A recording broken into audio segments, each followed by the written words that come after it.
We began the next set of operations after a very concerning brief from the commander. Warriors, he spoke aloud to us, a huddle of all the squad leaders from our hosts and our keep within Savens Rock. There will be no further news from afar, and no further reinforcements by conventional means.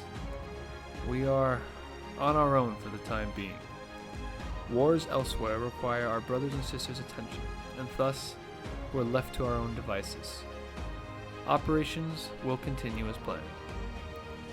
And that was that.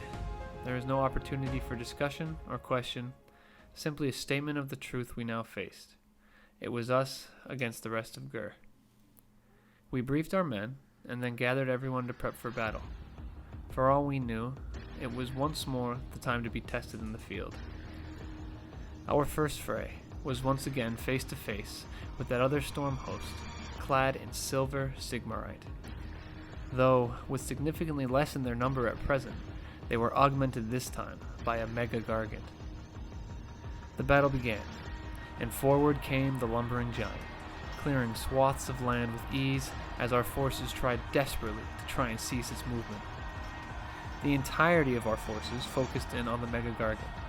Desolate and the Revered were sent to High Azir, and then back down into the battle behind enemy lines. They would make short work of the enemy archers and get a shot at their general. The enemy's battle line was focused elsewhere, never entering battle and just merely pressing on. They had concerns beyond the field. That left the entirety of our host to deal with the Mega Gargant. Nearly all of our Stormcats fell before the beast, though dishing out enough damage to swath at least 2/3 of its strength. It stood tall.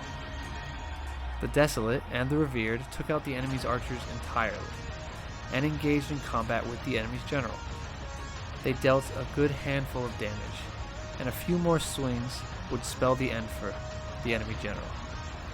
Or it would have. Summoning upon magic, the enemy general teleported away, joining his battle line and fleeing the field.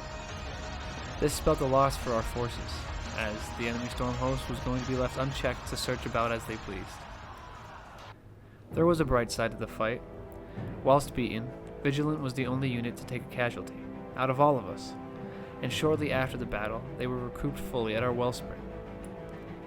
Lady Taxpear even discovered some ancient magics. Strong and powerfully old the spell was, she stated, and ever glad were we to hear it.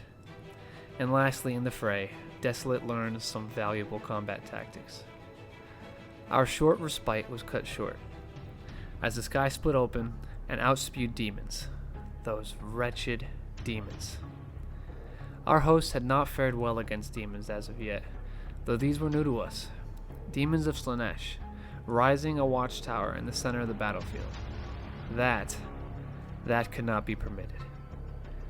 The commander rallied us forth, barking the order that the watchtower indeed would not be permitted to remain. It must be ransacked. Forward we charged. No one sent to High Azir, no striking in from above. Just the thunderous sound of our boots rushing across the ground in tandem with our war cries in defiance of chaos. The Wonders led the charge, and the Desolates found themselves nearby. Spells soared overhead from Lady Taxpear, and Commander Tynona was casting his own ranged missiles as well. We had already wounded the demonettes that waited for us around the tower. Crashing against one another, combat truly began. The Wonders made short work of the enemy archers alongside Vigilant, and the Stalwart and the Desolate found themselves fighting the demonettes. Whilst the first few moments of battle, we had secured the watchtower thanks to overwhelming the enemy with sudden and swift shock tactics. But that was when the reinforcements came. From our rear, enemy chariots and Slaanesh fiends rushed in. Stalwart and the commander faced them head-on. Our castigators, the Sparrows, offered precision cover fire as the enemy charged. They were held back momentarily, the chariot going down, though the fiends slipped through. The Wonders, atop their mighty Dracoths, fought the fiends head-on, managing to take them down and remain the singular holding force on the watchtower.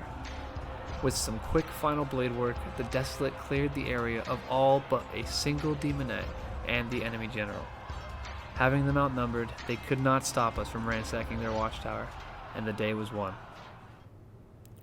Unlike a usual victory would offer us, there were no cheers or good wishes, simply acknowledgement that what needed to be done was accomplished. No casualties were taken, thankfully, and the respite afterwards allowed us to scout some wildlands, which we did take under our control.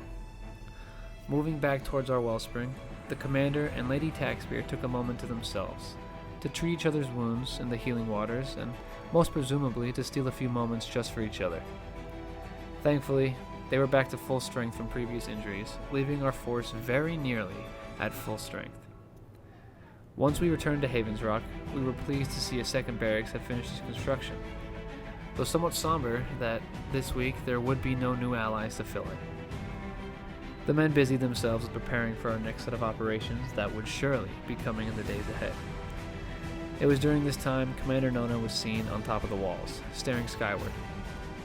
I took a moment to stand next to him, alongside Lady Taxpear and some of the other members of our host, to simply show our resolve and our support in him, in Sigmar, and in each other.